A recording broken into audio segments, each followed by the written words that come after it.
મિત્રો આજે આપણે ધોરણ 5માં નકશા લેખન વિશે ભણવાનું છે. અગાઉ આપણે ભાગ 1 અને ભાગ 2 જોઈ લીધા છે. તો તેને જે વ્યક્તિએ ન જોયા, જે વિદ્યાર્થીઓ ન જોયા તેને જોઈ લેવું, ત્યાર પછી આ ભાગ જોવો. તેની લિંક છે ડિસ્ક્રિપ્શનમાં, હું નાખી દી, તેમાં ઉપરથી જોઈ લેવા. આજે આપણે પહોંચ્યા હતા પેજ નંબર 119 ઉપર પહોંચ્યા હતા કે મોટું બનાવો અને નાનું બનાવો. તો તેના વિશે આપણે જોઈએ શું કહે છે. અહીં 1 સેમીના માપવાળી ચોરસ જાળી પર કેટલાક ચિત્રો દોરેલા છે. આ ચિત્ર તમને બધાને દેખાતા છે. આ જે છે 1 સેમીની છે. આ જ ચિત્રોને 2 સેમી તથા 1/2 તેને અડધો વચાય.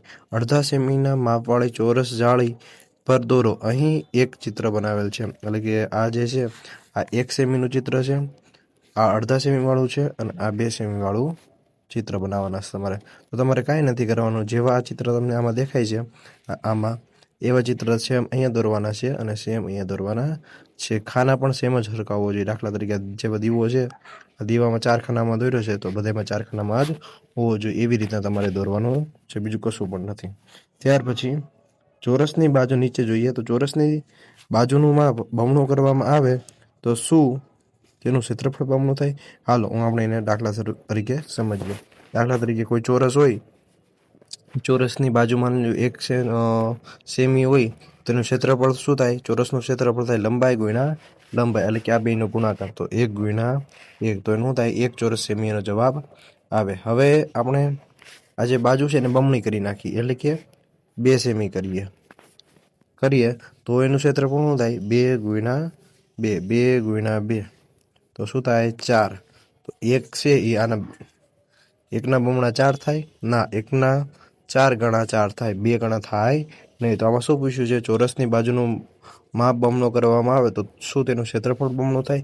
ના, ક્ષેત્રફળ બમણું થાય નહીં. ના, કેટલું થાય? 4 ગણું થાય. તમે બીજી રીતથી પણ કરી શકો. દાખલા તરીકે હું 3 લઉં તો 3 તેરી 9. આનું માપ બમણું કરું એટલે કે હું 6 લઉં, 6, તો એનું ક્ષેત્રફળ કેટલું થાય? 6 ગુણ્યા 6 એટલે કે 36. તો 9ના આ કેટલા ગણા છે? તો 4 ગણા છે, એટલે 4 ગણું થાય, 2 ગણું થાય નહીં. ત્યાર પછી બીજા પેજ ઉપર આપણે જોઈએ તો શું કહે છે તેમાં. હવે આ ચિત્ર ફરી જુઓ. આ ચિત્ર જોવાનું છે 1 સેમી જાળીમાં જે બનાવેલું છે. આ પરેડવાળા રસ્તા નકશા 3માંથી લીધેલો છે. આ જે નકશા 3 છે એમાંથી લીધેલો. ચાલો આપણે જોઈએ. શું તમે નકશા 1માં આ ભાગને ઓળખી શકો છો? હા, આપણે ઓળખી શકીએ છીએ. આપણે જોઈએ તો કઈ જગ્યાએ છે તે આપણે બતાડીએ. ચાલો વિદ્યાર્થી મિત્રો, તે છે ને એ અહીંયા છે. આ જે તમને દેખાય, આ એટલો ભાગ, એટલા ભાગમાં છે. તમને આ લાલ પણ જોજો, અહીંયા પણ દેખાશે, અહીંયા પણ દેખાશે. તો એટલો જે ભાગ છે એ ત્યાં છે. જો આ રહ્યો જે લાલ પટ્ટો તો ઇન્ડિયા ગેટ વાળો, આ રહ્યો ઇન્ડિયા ગેટ વાળો પણ અહીંયા છે. તો એટલો નકશો છે. ત્યાર પછી શું કહે છે પ્રશ્ન 2માં? હવે તમે 2 સેમીની જાળી પર મોટો કરવાનો પ્રયત્ન કરો. યાદ રાખો કે નકશાના આકારમાં કોઈ ફેર પડતો નથી. હા, તમે નકશાને ગમે તેટલો મોટો કરો, એમાં નકશાના આકારમાં ન ફેર પડે. એટલે અહીંયા આ જેવો સેમ છે, અહીંયા આ જે સેમ અહીંયા છે તેવો સેમ ક્યાં દોરવાનો થશે? 2 સેમી વાળી જાળીમાં દોરવાનો થશે. તો સેમ કોપી પેસ્ટ કરવાનો છે, તમે કરી નાખજો વિદ્યાર્થી મિત્રો. ત્યાર પછી આપણે જોઈએ ત્રીજામાં શું કહે. જો આપણે પરેડના રસ્તાને નકશામાં નાનો બતાવીએ અને ઇન્ડિયા ગેટ તથા વિજય ચોક વચ્ચેનું અંતર 2 સેમી બતાવીએ તો પ્રમાણમાં શું થાય તે આપણે જોવાનું છે. તો આપણે બધાને ખબર છે કે નકશા 3માં આપણે જઈએ તો નકશા 3માં તો નહીં, પણ નકશા 3ની પછી જે પેજ આપ્યું છે ત્યાં શું લખેલું છે કે આ નકશાના 4 સેમી લાંબો બતાવ્યો છે. આથી નકશા પર 4 સેમી એ 2 કિલોમીટર છે. એટલે જે વિજય ચોકથી જે અંતર છે ને, આમાં શું લખ્યું? મારી મમ્મીએ મને કહ્યું હતું કે વિજય ચોકથી શરૂ કરી ઇન્ડિયા ગેટ સુધી રાજપથ 2 કિલોમીટર લાંબો છે. એટલે એનો મતલબ શું થયો? એનો મતલબ એમ થયો કે તમને આ જો દેખાય છે આમાં શું પૂછ્યું, ઇન્ડિયા ગેટ તથા વિજય ચોક વચ્ચેનું અંતર 2 સેમી છે. તો જે મેપમાં રાષ્ટ્રપતિ ભવનથી જે વિજય ચોક હતો ત્યાંથી લઈને રાજપથ ઉપર જ્યાં ઇન્ડિયા ગેટ આવેલો છે એની વચ્ચેનું અંતર કેટલું છે, 2 કિલોમીટર છે. અને જો આપણે એને 2 સેમી બતાડીએ, 2 સેમી એ નહીં દેખાય તમને, અને હું એ લખું છું 2 સેમી બતાડીએ અને 2 કિલોમીટર છે. તો નીચેનામાંથી 3 ઓપ્શનમાંથી કયો જવાબ આપે? તો તમને બધાને ચોખ્ખું ખબર પડે કે 2 સેમી બરાબર 2 કિલોમીટર. તો શું થાય, 1 સેમી બરાબર 1 કિલોમીટર થાય. તો ઓપ્શન એ તમારો સાચો જવાબ આવશે. ત્યાર પછી શું કહે છે, ત્યાર પછી ભિન્ન અલગ રાજ્યમાંથી આવેલા નર્તકો એટલે જે ડાન્સ કરતા હોય, જે નૃત્યકાર હોય તેને નર્તકો કહેવાય. શું કહે છે તેમાં, વિદ્યાર્થીઓ ઘણી બધી ઝાંખીઓ અને નૃત્યો જે વિદ્યાર્થીઓ આવેલા હતા એ વિદ્યાર્થીઓએ છે ઘણી બધી ઝાંખીઓ જોઈ તથા જે ડાન્સ એટલે કે નૃત્ય કરતા હતા એ નૃત્યો પણ જોઈએ. તમે આ જોઈ શકો છો. આ જે નૃત્ય છે કર્ણાટકનું છે, જો લખેલું છે કર્ણાટકથી આવેલા નર્તકો સૌથી શ્રેષ્ઠ. આ જે બેન છે એવું શું કહે છે, આ બેન એવું કહે છે કે જે કર્ણાટકથી આવેલા જે નર્તકો એટલે કે ડાન્સર હતા એ સૌથી સારા હતા, સૌથી શ્રેષ્ઠ હતા. પછી આ શું કહે છે, આ તમામ લોકોને દિલ્હી આવવા માટે ઘણી લાંબી મુસાફરી કરવી પડશે. આ જે કર્ણાટકથી આવ્યા હતા, કર્ણાટકથી એટલે સાઉથમાં કહેવાય એટલે કે દક્ષિણમાં કહેવાય, ત્યાંથી દિલ્હી આવવું એટલે ઉત્તરમાં આવવું પડે, ઘણા બધા રાજ્ય તમારે પાર કરીને આવવું પડે.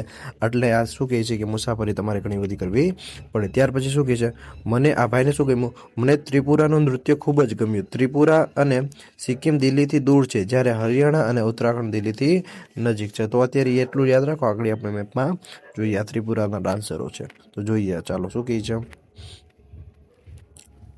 આપણે મેપમાં આવી જાય. મેપમાં શું કહે છે કે જે ત્રિપુરા ક્યાં છે, અહીંયા છે.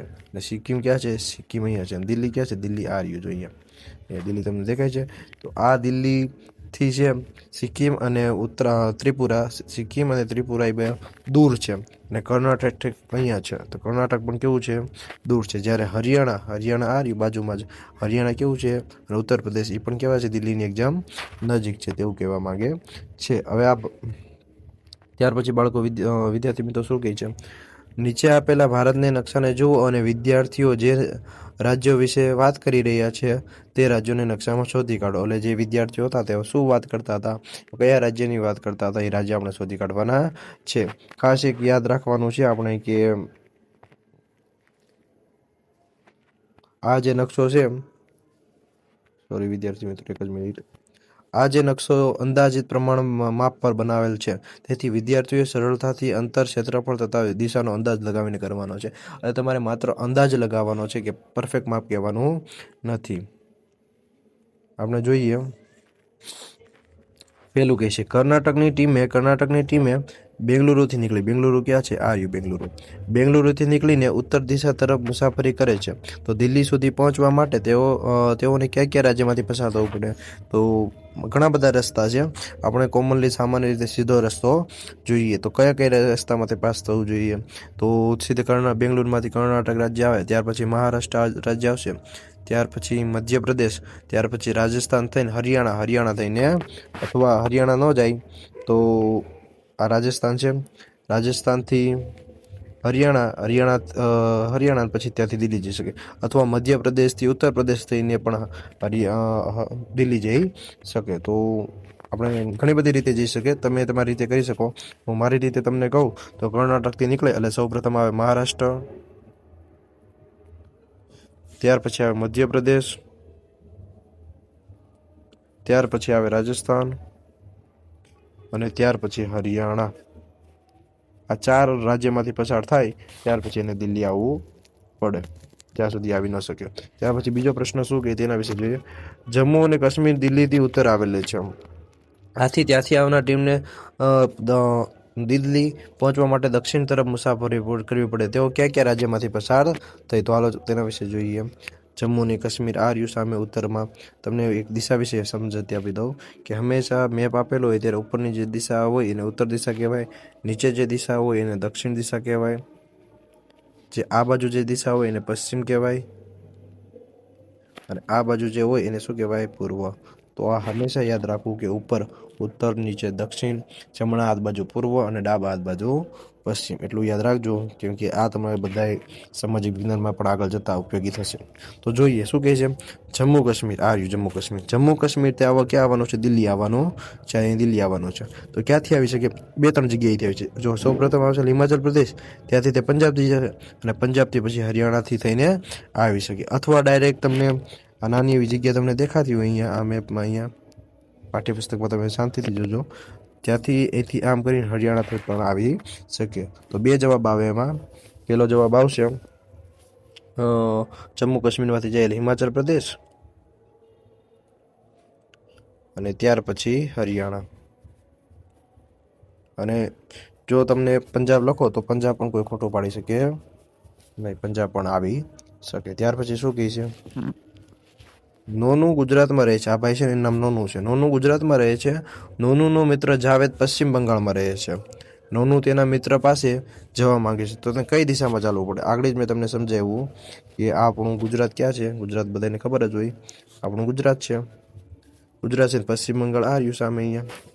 આ દિશામાં ચાલવું પડે. આ દિશા એટલે કઈ દિશા થાય? જમણા દિશા તરફ થાય, પૂર્વ દિશા. તો પૂર્વ દિશા તરફ ચાલવું પડે. ઓપ્શન નંબર કેટલામાં આવશે? ઓપ્શન નંબર બી આવશે. ઓપ્શન નંબર બી પૂર્વ આવશે.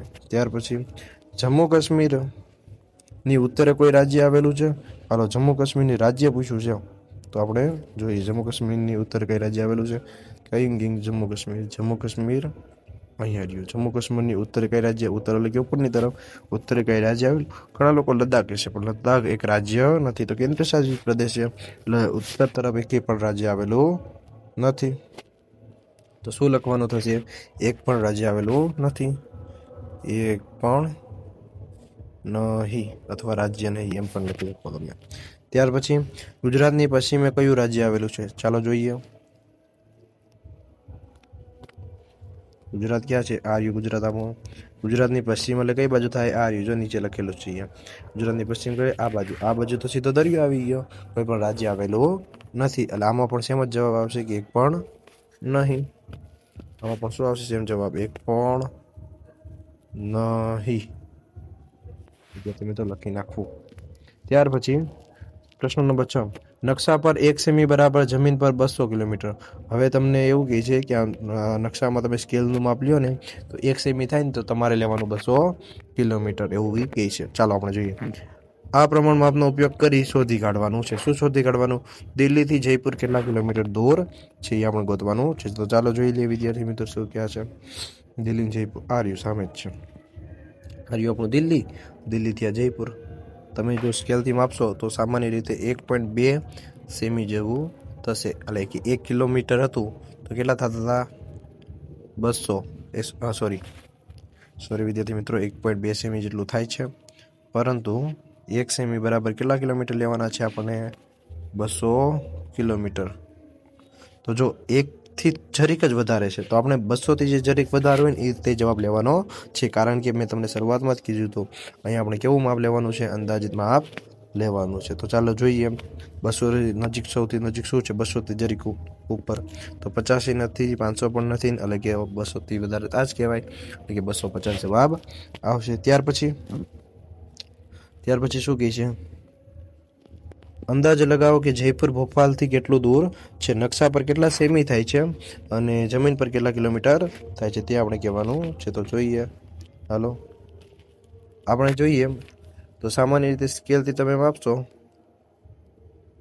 આ સ્કેલથી, તો સામાન્ય રીતે 2.4 જેવું સેમી થાય છે. 2.4 એટલે કે 1 એ 200 કિલોમીટર હતા, તો 2 એ કેટલા થાય? 400 કિલોમીટર થાય. અને 400 થાય છે, આ 0.4 છે એટલે કે અડધો સેમી એટલે કે 200 ના અડધા કેટલા થાય? 100, એટલે કે 500 કિલોમીટર જેવું થશે. હું શું લખવા થઈ છે ખાલી જગ્યામાં કે 2.4. ઘણા લોકો 2.5 પણ લખે છે, એટલું પણ સાચું જ છે, ખોટું નથી. અહીંયા 2.4 સેમી આવશે અને એની બાજુમાં અહીંયા આવશે કેટલા? 500. અહીંયા આવશે 500 ને અહીંયા કેટલા આવશે? 2.4. લખી નાખવું વિદ્યાર્થી મિત્રો ખાસ. ત્યાર પછી નકશો જોવાનો, તો નકશો તમારે જોવાનો છે ને કહેવાનું કયું રાજ્ય અન્ય 4 રાજ્યોથી ઘેરાયેલું છે. કયું રાજ્ય અન્ય 4 રાજ્યોથી ઘેરાયેલું છે? તો જોઈએ. ચાલો, તો વિદ્યાર્થી મિત્રો એમાં જવાબ આવશે તેલંગાણા. તેલંગાણા છે છત્તીસગઢથી, મહારાષ્ટ્રથી, કર્ણાટકથી અને આંધ્રપ્રદેશથી ઘેરાયેલું છે. આથી ઘેરાયેલું નથી. તો એક તો તેલંગાણા આવશે અને બીજું એક રાજ્ય આવશે ઓડિશા. બીજું એક રાજ્ય કયું આવશે? ઓડિશા. એક તો એ છત્તીસગઢ સાથે, આંધ્રપ્રદેશ સાથે, ઝારખંડ સાથે અને પશ્ચિમ બંગાળ. આના સિવાય એક પણ રાજ્ય આવશે નહીં. ઘણા લોકો હરિયાણા પણ કહે છે, હરિયાણા આવશે નહીં. તો કયું કયું રાજ્ય આવશે? તો તેલંગાણા અને ઓરિસ્સા, આ બે રાજ્ય આવશે. ત્યાર પછી કયા રાજ્યનું ક્ષેત્રફળ સૌથી વધુ છે? આ તો જનરલ નોલેજ છે. સૌથી વધુ રાજ્ય કયું છે આપણું? રાજસ્થાન. તો રાજસ્થાનનું ક્ષેત્રફળ સૌથી વધારે છે. તો ઓપ્શન નંબર બીમાં છે જવાબ શું આવશે? રાજસ્થાન.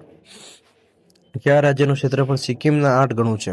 કયા રાજ્યનું ક્ષેત્રફળ છે સિક્કિમના 8 ગણું છે? આપણે ઓપ્શનમાં આપ્યા છે તે જોઈ લઈએ. ઉત્તર પ્રદેશ, ત્રિપુરા. પહેલા ઉત્તર પ્રદેશનું જોઈએ, ત્યાર પછી ત્રિપુરાનું જોઈએ. તો હાલો પહેલા સિક્કિમ ગોતવાનું છે. સિક્કિમ ક્યાં છે? આ રહ્યું સિક્કિમ. સિક્કિમ ક્યાં ગયું? આ રહ્યું સિક્કિમ. ત્રિપુરા ક્યાં છે? અહીંયા છે. તો ભાઈ તમને 8 ગણું દેખાય છે? ના સાહેબ, 8 ગણું દેખાતું નથી. હાલ ત્રિપુરા નહીં આવે સાહેબ. આ ઉત્તર પ્રદેશ દેખાય છે, એ પણ 8 ગણું નથી દેખાતું, એથી વધારે ગણું દેખાય છે. 8 ગણું દેખાતું નથી, એથી 8 ગણાથી વધારે દેખાય છે. એટલે ઉત્તર પ્રદેશ વધારે થઈ જાય છે, એટલે તે જવાબ આવશે નહીં. ત્યાર પછી કઈ ઓપ્શન છે તે ચેક કરીએ. મહારાષ્ટ્ર અને હિમાચલ પ્રદેશ. તો જોઈએ મહારાષ્ટ્ર, હિમાચલ પ્રદેશ. મહારાષ્ટ્ર પણ ઉત્તર પ્રદેશ જેવું મોટું દેખાય છે, એટલે તે પણ જવાબ નહીં આવે. તો જવાબ કયો હોય? તો માત્ર ને માત્ર હિમાચલ પ્રદેશ. તો હિમાચલ પ્રદેશ આપણો સાચો જવાબ થશે. અથવા તમે આપણે જે જૂની રીત ત્રીજા ચેપ્ટરમાં જે આવતી ખાનાવાળી રીત, એ ખાનાને તમારે ગણવાના. અને જો ખાના 1 સેમીના છે તો એક ખાનું પૂરું થાય એટલે એક ખાનું ગણવાનું. એવી રીતે તમે પણ કરી શકો. પણ આમાં જવાબ શું આવશે? Option number D, Himachal Pradesh. ત્યાર પછી રાજસ્થાનનું ક્ષેત્રફળ એ પંજાબ રાજ્યના ક્ષેત્રફળ કરતાં કેટલું ઘણું વધારે છે? તો આપણે જોઈએ. હાલો વિદ્યાર્થી, ખાનાવાળી મેં તમને રીત કીધી બતાડી. તો સામાન્ય રીતે ખાનાવાળા ગણો તો તમને આ એક ખાનો દેખાય છે. અહીંયા આ અડધું દેખાય છે, આ અડધું દેખાય, અડધોનો અડધો આખો. એટલે ટોટલ પંજાબમાં કેટલા ખાના છે? 2 ખાના છે. હવે રાજસ્થાનમાં ખાના ગણીએ તો આને 1 ગણો, અને 2 ગણો, અને 3 ગણો, અને 4 ગણો, અને 5 ગણો, અને 6 ગણો, અને 7 ગણો. એ 7 આખા છે. 7 આખા. હવે અડધા ગણીએ તો આને નહીં ગણવાનું, આને ગણવાનું. 1 અડધું, 2 અડધું, આને નહીં ગણવાનું. જરી કોઈને નહીં ગણવાનું, થોડું કોઈને નહીં ગણવાનું. કેટલાથી? 1 2 3 4, આને નહીં ગણવાનું. 5, આને નહીં ગણવાનું, આને નહીં ગણવાનું. 6 7 7 થયા. 7 થી એમ એક વધારે નાખો એટલે 8 થાય. એટલે 8 અડધા. 8ના અડધા કેટલા થાય? 8ના અડધા 4 થાય. તો 7 + 4 એટલે કેટલા ટોટલ થાય? 11 ખાના થાય. આ 2 છે, આ 11 છે. કેટલા ગણું છે? તો સાહેબ ઈ નો ખબર પડે. હું તને બતાડું કેવી રીતના થાય બેટા. તો એ થાય 2 છે, અહીંયા 11 કરો. કેટલા થાય? 2 × 5 ને 10. હવે ભાગ નો ચાલે એટલે પોઈન્ટ આવે, એટલે ઉપરથી ચિત્રો એકડો, એટલે 2 એટલે અહીં 0 ચડી જાય. 2 × 5 = 10, એટલે કેટલો આવે? 5.5 ગણું છે. તમે એમ ન કરો તો તમે સામાન્ય રીતે આમ પણ લખી શકો 5 થી 6 ગણું છે. આ પણ તમે લખી શકો. આ પણ ખોટું પાડી શકે. ને ઘણા લોકો 7 ગણું કહે છે, એ પણ ખોટું નથી. 7 ગણું પણ આવી શકે. તો વિદ્યાર્થી મિત્રો અહીંયા સુધી આપણે રાખીએ. આગળનું જે છે તે આપણે આવતા લેક્ચરમાં કરીશું, ભાગ 4માં. ત્યાં સુધી તમે લાઈક કરો, સબસ્ક્રાઈબ કરો. ધન્યવાદ.